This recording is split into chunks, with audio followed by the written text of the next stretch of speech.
Good morning. This is Bloomberg Quint. You're watching Daybreak with me, Alex Matthew. First, the headlines this morning. It's a negative start to trade in Asia with the three early risers losing ground. The Nikkei is lower by about 1%. The GST Council reduces rates on a host of white goods from refrigerators to paints. Sanitary napkins have been exempted from the tax. And after drama that lasted over 12 hours, the NDA government defeated the no-confidence motion in the Lok Sabha by 325 votes to the opposition's 126. In earnings, HDFC Bank missed estimates in the first quarter. Provisions on the bank's corporate bond portfolio proved to be a drag. And Wipro delivers a strong second quarter. The IT firm guides for a 0.3 to 2.3% revenue growth for the second quarter.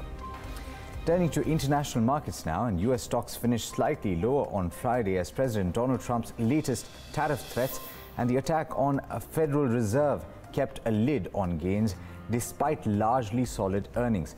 Abigail Doolittle of Bloomberg News wraps up all the action on Wall Street in this report. Stocks finished fractionally lower in Friday's Wall Street session despite a slew of headlines from President Trump and lots of earnings reports. The Dow, the S&P 500, and the Nasdaq all finished down less than 0.1%. And on the week, both the S&P 500 and the Dow eked out very small weekly gains, but the Nasdaq did fall ever so slightly on the week. Now, relative to some of the movers beneath that relatively flat surface, State Street, the investment firm, fell sharply, down 7.4% after reporting its earnings report, also announcing a tech acquisition. The shares of Skyworks, the chip maker, dropped more than 5% after reporting earnings. They beat, but investors apparently wanted more of a revenue contribution from both Apple and Samsung. And we also had the shares of GE down 4.3%. They beat also, but there was weakness in their power unit. Investors were disappointed by that. To the upside, though, Microsoft. Shares of Microsoft climbed by 1.8%, setting an all-time record high in a very strong fiscal fourth quarter report with a strong contribution from the cloud. We also had the shares of Philip Morris bouncing back from Thursday's decline, finishing up 4.3%, while JP Morgan up more than 1%, and helping JP Morgan and some of the financials overall, rising yields. The 10-year yield up more than 5 basis points, despite President Trump's talking down the Fed and the Fed's policy and rate hikes. But the Bloomberg Dollar Index, on the other hand, did respond to some of President Trump's tough trade talk, falling about 0.75% on the session, the Bloomberg Dollar Index's worst session since the middle of March. In New York, Abigail Doolittle, Bloomberg News. All right, let's go straight to Bloomberg's David Inglis, who's joining us live from the Hong Kong studio. David, good morning. A lot of the markets seem to be opening in the red this Monday, but will the focus continue to be on currencies? Certainly will. And if you had asked me that question, say about 40 minutes back, I would have said definitely we're looking at the Chinese currency. But as it turns out, the focus today is on the Japanese yen and the news coming out of Japan. So, I mean, I'll talk about the yuan in just a moment, but certainly you look at the big market moves that we're seeing so far today, this massive spike in JGB yields. We're coming off highs as well after the BOJ came in and, well, essentially said, stop right there. We're not allowing yields to move past, what has so far been that line in the sand for them on the 10-year at about 0.11%. So there was speculation going into this morning that they might need to revisit or tweak perhaps their stimulus policy, where inflation is. It's nowhere near where they want it to be. And also how sustainable really that stimulus program they have. We have a meeting next week out of the BOJ, and certainly the talk in the market is, again, do they need to revisit that? The answer, what came in today, and it was a resounding no. At the moment, we don't need to do it. And you look at yields adjusting a bit lower as well. Dollar yen also seeing a bit of fluctuation there on the back of that news. So that's one story. We'll continue to track that. Obviously, the other one was a stronger fixing coming out of the PBOC today, which wasn't really a big surprise following, of course, that big drop in the U.S. dollar on Friday. So as far as the yuan is concerned, there's a lot more stability in this market, at least at this point in time. We'll see where this goes, obviously. You mentioned the equity markets. Yes, we're down across most markets here in the Asia Pacific, with the exception of Hong Kong. We're up 0.4%. You have bits and pieces of green as well here. the story across currency markets, I mean, it's still a dollar down story, if you will, despite the fact that you had that news out of the BOJ today. So the yen is stronger by about 0.5%, as with the South Korean won. And basically, you look across the board. So I guess that would bode well there for the rupee going into your market open there in India. Very quickly before I go, just a quick mention of Japanese equities leading today's declines. You obviously have yen strength. And you also have the fact that we are in earnings season in Japan. About 10% of companies have reported there. And so far, it hasn't been a very good earnings season so far. Clear majority of companies that have come out with their report cards have either disappointed or just basically come in at about where markets expected their earnings to come in. So majority have missed as far as earnings and revenues are concerned. So with that in mind, obviously you have all the sort of the macro worries out there, and you combine that with that, and certainly you do understand where we're getting a drop there of about 1.2, 1.3% on the Nikkei 225. Back to you guys. All right, thanks so much for that, David. Let's turn now to India, and Darshan Mehta is here to set you up for the day's trade and also to tell you what's happening in the futures and options space. Darshan, well, seemingly most Asian markets opening in the red as far as the equities are concerned today with regard to India. Not a lot of earnings on the big picture side, but a lot of interesting smaller companies reporting. Yeah, so companies like ACC, United Spirits, Hindustan Zinc, and they react very sharply. The number won't move the needle for the Nifty, but nevertheless, that's something that you need to watch out for.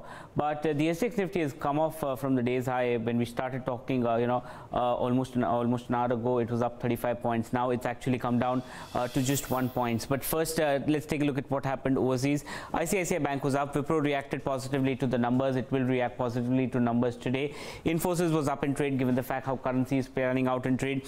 Dr. Reddy's has managed to inch up also in trade. What didn't do well was counters like Vedanta, which was down almost 2% in trade. Now, importantly, to see how the SGX Nifty is panned out in trade, it's just managing to hold on just up by 1 point in trade. How did the major markets pan out in trade? The Nifty was up 50 points. We are about the 11,000 mark.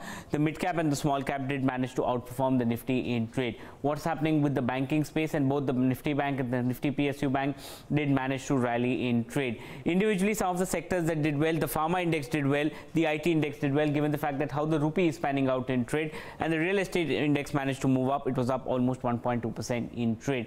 Now, as far as the month-to-date performance is concerned, the oil companies continue to rule the roost because Reliance is trading at a new high. The IT index is up almost 5%, and the Sensex is up almost 3% in this month itself. What has not done well, again, it's the high beta counters, the real estate media, as well as the metal counters. Metal counters are down almost 10% this month.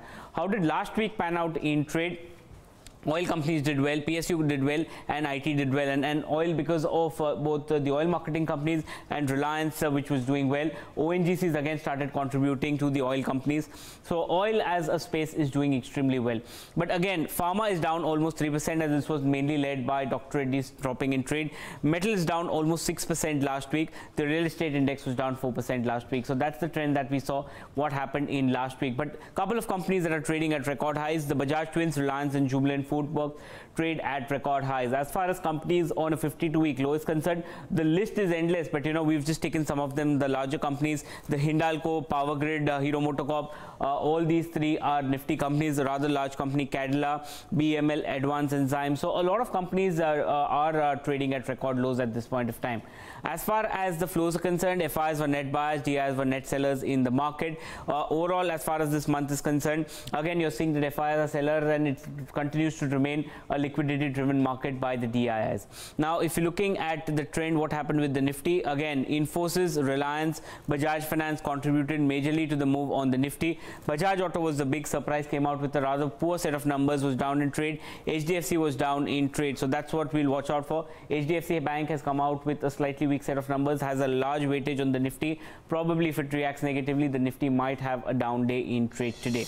As far as the FNO trade is concerned, if you're looking at it, fresh buying was seen on the Nifty. On the Nifty Bank, if you're looking at it, again, there was short covering that was seen. Open interest was down 1.4%. Now, where were positions taken on Friday? Clearly, you could see that put writers became much more aggressive from levels of 10,800 to 11,000, but a little bit of resistance will still come in from the 11,000 level to 11,200 level. So that's the broad range that we saw on Friday. Now, if you're looking at the that was the total open interest on Friday. Call writers and put writers were much more aggressive at 10,900 as well as the 11,000 level, and call writers were forced to cut positions given the fact that the market did manage to rally in trade. So it looks like a bullish chart as of now. Now, in terms of stocks in the F&O band, the two stocks continue to remain Adani Power and Adani Enterprises. Now, as far as the Nifty 50 is concerned, for the Nifty 50, the PCR moved up from 1.64 to 1.71. The Nifty Bank PCR was unchanged at 0.44. Now, if you're looking at a couple of stocks to watch out for, short covering was seen in PC Jewelers. Open interest was down 5% in trade. The other counters in focus was Indian Bank, which saw fresh shorts on open interest build up of as high as 21%. Bajaj Auto saw fresh shorts on open interest build up of 3%. And finally, you have counters like Bajaj Finance continues to rule the roost, open interest build up of 5%, trades at record high at 2,700 currently. All right, thanks so much for that, Darshan. Let's turn now and take a check on the rupee and the bond market. Saloni Dhanuka is here with all the updates. Saloni, we heard David Inglis talk about the fact that dollar weakness across the board is showing up with regard to the Asian currencies moving high. I'm sure that is likely to play out with regard to the rupee as well. Absolutely, Alex. Dollar weakening overseas on Friday and also today will largely support Indian rupee, and we can see this movement in the NDF market because rupee is trading at 68.74 levels against the dollar in the non-deliverable forward market, which is 15 paise lower to its closing price, which was on Friday. Well, speaking about how rupee performed last week, it recovered from its all-time low of 69.13 levels and ended 0.3% higher at 68.85 levels. Now, Asian currencies too recovered after declining to multi-month low on the back of a sharp sell-off that was seen in the Chinese currency. Outflows by foreign investors from local equities and bond market also weighed on the rupee last week. For the week, if we see, rupee has depreciated almost 0.5% or close to 33 paise versus the greenback. Well, speaking of the bond market, sovereign bonds declined on Friday as yield ended, 10-year benchmark yield ended steady at 7.78%. Well, in terms of flows into debt market, global funds increased their rupee debt holding on Friday. They infused close to 1,250 crore according to NSDL data. On the global front, dollar index dropped 0.7% on Friday. It's most in 4 months after US President Trump accused China and European Union as currency manipulators. That apart, both euro and pound gained in trade versus the greenback last week, and investors will keep an eye on the European Central Policy meet, which is scheduled later this week. And lastly, speaking of dollar rupee, now it is trading positive in the non-deliverable forward market, Alex. All right, thanks so much for that, Saloni. Now, before we move on to the other news, let's take a complete wrap on the markets and take a check on the commodity space as well. Jayesh Kinlani is here with all the details there. Jayesh, I'm guessing you're going to start with crude. That's right, Alex. In fact, crude did manage to end higher on Friday, but there was no salvage come about for the weekly prices. So WTI, in fact, declined for the third straight week. Now, this is all on the back of decrease in the US drilling activity. We understand that Baker Hughes has reported US drillers have declined their rig count by about 5 to 858 for last week. But moving on to the base metal space, that was under pressure as well. Though on Friday it did manage to advance by more than 1%, but as far as the weekly decline is concerned, that got extended to about 6 weeks in a row, which is the longest weekly losing streak since 2015. So the index itself, closed about down 6 weeks in a row. As far as individual base metals are concerned, we had aluminium, copper, nickel and zinc, which gained more than 1% each on Friday, while we had lead, which closed nearly 1% higher, and tin was the only metal which declined in trade, but that was extremely marginal. Now, if you look at the Shanghai Futures Exchange, most of the base metals are in fact trading with a positive bias, led higher by copper, which is trading about 1% higher. Lastly, as far as gold prices are concerned, we're still seeing prices near the 52-week low. However, some recovery is there. Now the prices on COMEX have inched up more than 1,230 for an ounce. Thanks so much for that, Jayesh. Now, moving on to the big update from over the weekend. In yet another significant recast of goods and services tax regime, the GST Council has cut rates on a number of goods in the 28% slab, introduced easier filing and given relief to small businesses. Nikunjori has this report on all the key highlights. The GST Council has taken many important decisions in its meeting on Saturday, ranging from rate reductions on about 50 items, having a simplified return filing framework, and giving relief to the textile and hotel industry. The GST Council has further pruned the 28% tax slab by reducing rates on washing machines, refrigerators, vacuum cleaners from 28% to 18% and reducing GST on ethanol from ethanol sold to oil marketing companies from 18% to 5% and has exempted sanitary napkins from GST. These rate reductions will come into effect from July 27, and the revenue implication of moving items that were taxed at 28% earlier to 18% now will be about 6,000 crore rupees, according to Assam Finance Minister Mr. Himanta Biswa Sarma. The GST Council has also decided that taxpayers with annual turnover up to 5 crore rupees will be able to opt for filing quarterly returns, while they'll have to pay their taxes monthly. These taxpayers will have two simplified returns, which will be different from the regular GST returns and will have lesser information to be filled on these two simplified returns. The GST Council has also given relief to the textile industry by giving refund of the input tax credit that the textile industry was not eligible to claim earlier. As far as the hotel industry is concerned, the GST Council has decided that GST would be levied on the actual transaction value and not the declared tariff by these hotels, as was the practice earlier. All right, now for all the key details, you can log on to the website bloombergquint.com. Just a quick mention here on the sanitary napkins mention. The fact that it's exempted from GST does not necessarily mean that it's going to get cheaper, because the input tax credit that was being claimed will not be able to be claimed right now by the manufacturers, and that will increase the cost, supposedly. We'll have to see how that pans out. Let's turn to earnings now. HDFC Bank reported a marginal miss in its first quarter earnings. The lender's net profit growth slipped below 20% for the first time in 5 quarters. Shraddha Babla is here to tell you everything that happened in that quarter. Shraddha, not something that you hear every day, HDFC Bank missing the mark. Well, yes, Alex, but that was on account of a big MTM loss that we've seen in the quarter. Otherwise, the numbers do seem overall in line with expectations. I just have 5 highlights, 5 pointers, which I want to give how the numbers actually were. So we'll start with net interest income growth, which came in at 15.5%. That was actually at a multi-quarter low, and that was largely on account of pressure that the bank saw on its net interest margins. Again, 2 reasons. One was on account of the lagged impact of the MCLR price hikes that they've taken in the recent past, and secondly, you saw a lower share of CASA deposits in this quarter, so all of that weighed on the top line growth of the company.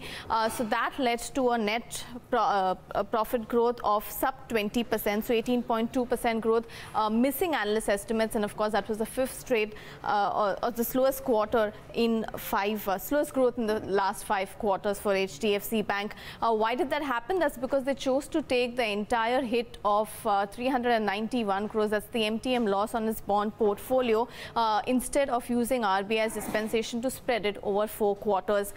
If we look at the business momentum, the loan growth continued at 21.9%. This time also the retail growth continued to be driven by unsecured loans like credit cards and personal loans. On the other hand, corporate growth bounced back from a single-digit growth of 9.4% in the March quarter to about 22% in this quarter. And finally, as far as the asset quality numbers are concerned, they remain broadly steady. A marginal uptick as far as the gross NPA ratio is concerned. It inched up by 3 basis points to 1.33%. That again was largely contributed by slippages in the agri sector, which the bank had warned about in the previous quarter as well. So largely, yes, miss on the top line, but more to do with the MTM miss, spike coming in as far as their agri slippages is concerned, but core operating metrics otherwise do remain steady. All right, key bank to watch out for in trade today. Thanks so much for that, Shraddha. Staying with earnings, though, it was a strong quarter for Wipro, led by recovery in the banking and financial services segment. Agam Vakil is here to tell you all about that. And also, I think there's an update on the guidance for the second quarter, Agam. Right. So starting off with the earnings, it certainly has been a reasonably decent quarter for Wipro, considering it's beaten expectations when it comes to its top line specifically. So we are looking at about a 3.4% growth sequentially at a little over 14,230 crores. And because of that, we've seen EBIT an increase of around nearly 20%. EBIT margins have also expanded to around 15.8% versus 13.7%. And again, net profits are seeing a rise of around 16.3%. Now, a few important factors that we need to keep an eye on Wipro is that one, its IT services revenues have declined by around 1.7%, but this, however, is at the higher end of their guided range. Also, this is also slightly above the Bloomberg Quint mean that we are working with, around $218 million. Secondly, coming down to guidance for the second quarter, that stands for IT services revenues in the range of around 209 to $249 million, and that means a 0.3 to 2.3% increase. Again, this is slightly higher than Bloomberg Quint estimates of around minus 0.5 to 1.5%. Now, on the whole, the reason why we're seeing an expansion in margins is also because of certain provisioning that the company has taken in the fourth quarter because of the bankruptcy of one additional client. And that's the reason why we're seeing a little bit of a boost in this particular quarter. On the whole, it's been a steady quarter, and because of the fact that we've seen a beat in its top line, well, we're likely to see a positive reaction for Wipro. All right, thanks so much for that, Agam. Now, over to the earnings that you will see over the course of the day. We are focusing on ACC, and we expect, or rather, the expectation is that high costs may hurt ACC's June quarter margins, and weak pricing power across most regions may also lead to muted realizations this time around. To tell you more about all of that and the key numbers to watch, I'm joined now by Nikki Mirchandani. Good morning, Nikki. What are the key numbers here? Hi Alex, I'm going to start off with the basic number with a revenue uptake of 10% that is expected to a number of around 3,654 crore in this quarter as compared to a number of 3,300 crore that we've seen in the corresponding quarter. EBITDA is expected to come down by 24% for this company to a number of 480 crore as compared to nearly 600 crore that we've seen in the June quarter of the previous year. Margins are expected to contract to 13% as compared to 19%. And the profitability is also expected to drop by as much as 26% in this quarter to a number of around 240 crore as compared to 332 crore. The other parameters that we'll keep an eye out will be the volume growth figure, which is expected to be around 7.8 MT as compared to 7.11 MT that we've seen in the corresponding quarter. EBITDA per ton is expected to decline for the company by 28% to 678 rupees per ton as compared to nearly 900 rupees per ton that we saw in the corresponding quarter. Realization is expected to be flattish, almost up by 5% to a number of around 5,100 crore as compared 5,100 rupees per ton as compared to 4,900. If you look at the volume growth, it's expected to be the lowest one for ACC. It's mainly on account of the capacity constraints that ACC is witnessing right now due to the lower capacity utilization level. Also, do bear in mind the fact that the volumes are expected also to be lower due to commissioning of Shree Cement's Aurangabad capacity, which will in turn weigh on the company's volume. Also, we're expecting some kind of input pressures coming in from the power cost, which is expected to rise 12% year on year for this counter. Margins are expected to decline due to higher cost pressures and also because of the fact due to the muted realization. We're expecting cost to offset the kind of realization for the company and thereby weighing down on the margin performance of the company. Back to you. All right, thanks so much for that, Nikki. Clearly, one company that you have to watch out for in trade today. The other one, of course, is going to be UPL Limited, which will acquire agri-pesticides maker Arysta Life Science for $4.2 billion. That notification has just come out. The all-cash deal will create one of the world's largest crop protection companies. Yash Upadhyay is standing by with the deal synergies and also some of the concerns that have cropped up. Yash, what are you picking up? As you rightly said, Alex, after a month of going through back and forth with reports, finally UPL on Friday, post-marketers informed that it would be acquiring 100% stake in platform's AgriChem business, which is Arysta Life Science, for an all-cash deal worth $4.2 billion through its international arm UPL Corp. Now, the acquisition would be funded by a $1.2 billion equity infusion by both Abu Dhabi Investment Authority and TPG. So both of them would be investing $600 million each for a combined 22% stake in their Mauritius arm. Also, the remaining $3 billion that would be funded by a term loan from MUFG Bank and Rabobank with a maturity period of 5 years. Now, with this, there are a lot of benefits for UPL. One of it is that it would create one of the largest agrochem companies globally, almost fifth in terms of size, with annual revenues of close to $5 billion and an EBITDA of about $1 billion, translating into margins of about 20% pre-synergies. Now, also, when it comes to Arysta, well, it is very strong when it comes to formulation business, while UPL is strong when it comes to manufacturing. So that provides them with the benefit of forward integration. Also, Arysta has a much wider reach and presence. So it has presence in about 100 countries and is present across various product line and different products, which means that UPL would likely enter into newer markets wherein it was not present or was not that strong earlier, and would also get to increase their revenue. So also because of that, the stock would be in focus today, but there are some concerns with respect to the deal. Now, the first of it is that debt of $3 billion that is likely to increase their net debt to EBITDA from about 0.7% currently to 3.2 to 3.5 times initially, which the management expects to reduce it down to 2.5 to 2.7 times from FY20 onwards, which is when the deal gets completed. Also, the one big concern is that what if it takes longer than anticipated in realizing the kind of synergies of about $400 to $500 million in revenues, which could impact their financials going forward. The other one being a largely broad-based concern for the industry, given any slowdown in agrochem demand.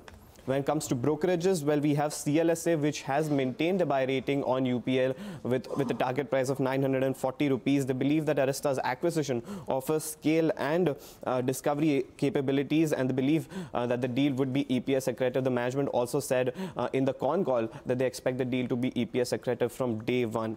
MK has maintained the buy rating. They expect the deal to be EPS accretive, but the high leverage remains a concern, owing to which they have cut the target price from 923 earlier to 773, while Investec 2 sees the deal as a big positive and have maintained the buy rating with a target price of 785. They believe that the synergies can result in significant upside. All right, thanks for that, Yash. We'll stick with that news point and also track UPL over the course of the trading session today. But Shraddha Babla is joining us back with the stocks, the other stocks, shall we say, that you have to watch out for in news today.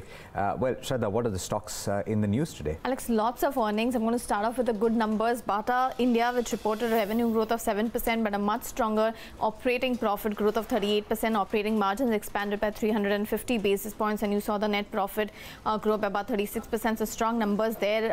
Strong numbers also for Just Dial, where we did see a revenue growth of 11%, but the operational performance was much stronger, where EBITDA grew by 77%. However, lower other income and a higher tax outgo restricted net profit growth to just about 1%. The company has also approved a buyback at 800 rupees per share, so watch out for that one. Very strong numbers coming in also from Bhagaria Industries. That's a commodity chemical player. Revenue growth of 28%. EBITDA has more than doubled to 30%. You saw a strong margin expansion, and the net profit has also risen multi-fold from 5 crores to 17.85 crores. Shishashai Paper and Boards, again, a good operational performance. Revenue growth of 9%, but EBITDA grew by about 19%, and you saw net profit grow by 23%.